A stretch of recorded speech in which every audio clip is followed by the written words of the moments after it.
Don, I'm right in between 19th Street and 20th Street, and there were about 9 businesses that we saw that were affected that had damage out here today. We're right in front of the Harley-Davidson. Their front window right here has been smashed. You could see that there is a lot of glass that's still on the ground outside of this business. Just right next door is the Mirror Maze. This front window also smashed out. You could tell that someone threw a trash can through that window. Well, Lennon, we know that the fire department blocked off Belmont Court here because of these big branches that are now in the roadway. A neighbor says that they snapped off from this tree earlier. We learned that this scene here behind me on Baxter Road is actually connected to another scene. Mr. McCabe, are you guilty of these charges against you?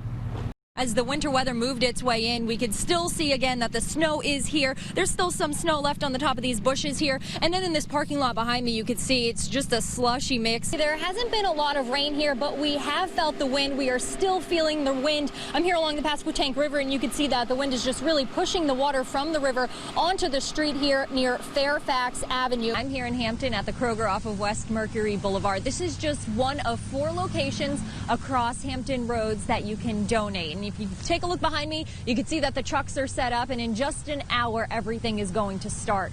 The campers here behind me at Fire Station 10 in Norfolk will be outside for a few months while the inside gets remodeled. He said that he was released from the hospital after being there for about 8 hours, and he's so happy to be alive. He said he walked away with just a few scrapes and bruises. These are pictures of Sean Capehart's car, stuck under a truck and pinned between others on all sides. He was on his way to work yesterday just before 8 o'clock when the crash happened. I hit the red truck, and then I had someone from behind hit me, and then someone from the side hit me, and then after that it was just doosh, doosh, doosh, doosh, doosh, doosh. Moments after the crash, he took this video from inside of his car. Oh my God.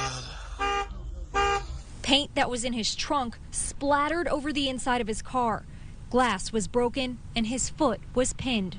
My foot was actually caught between the steering wheel and the door because when that side impact, it crushed the door in. 10 on Your Side heard from multiple people involved in the crash that it was extremely foggy and the roads were slick. York-Poquoson Sheriff Danny Diggs spoke with us about what it was like arriving to the scene to help the crash victims. It was really a surreal kind of thing. All these cars just all piled up. It's just the beginning of winter, and with holiday travel on the roads peaking around this time of year, he's warning drivers to be extra careful. This was really just a little bit below freezing, and so, hey, for people to really be aware of, pay attention when you get into a foggy situation. He says he was proud of all of the agencies that worked together to get the people out of their cars and to the hospitals. Capehart says he's also grateful for the first responders that kept him calm until he was able to be freed from his car. And one of Capehart's friends started a GoFundMe for him to help him with bills and to also help raise money to get a new car. If you would like to donate, we've posted that link for you over on wavy.com. I first met this family at a prayer vigil for Tristan. He's made a remarkable recovery, but it hasn't been easy. I followed his journey from his care at Norfolk General to his rehabilitation at the Shepherd Center in Atlanta.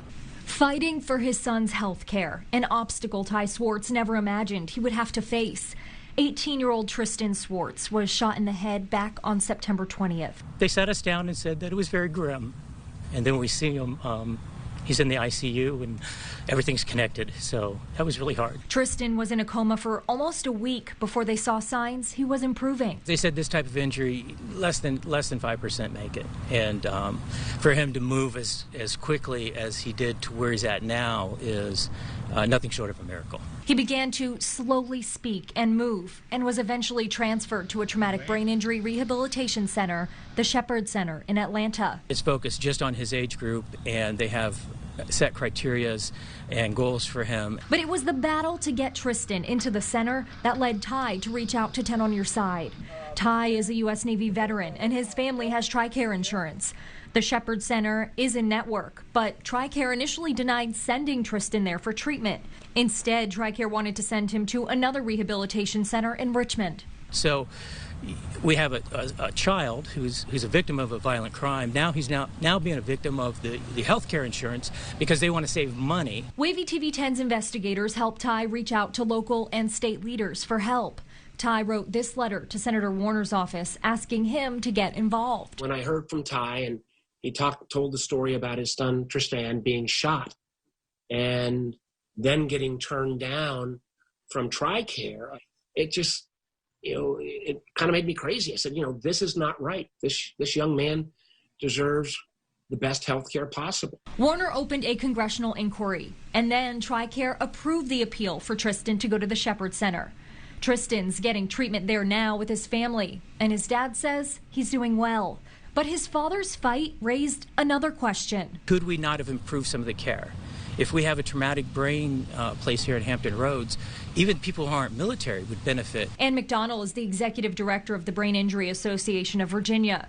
She called Virginia's brain injury care system fragmented. We have roughly 285,000 Virginians who are disabled as a result of brain injury, and we have 8 programs across the state.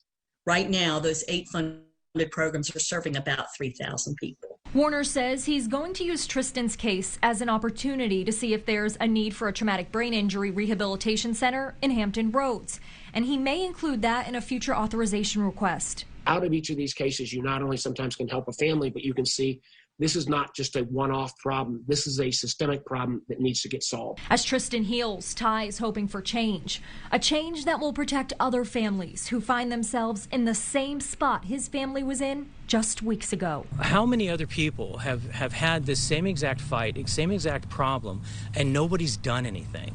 Ty tells me that Tristan should be getting medically cleared in the next few days, and from there, he'll go to 4 weeks of outpatient therapy treatment.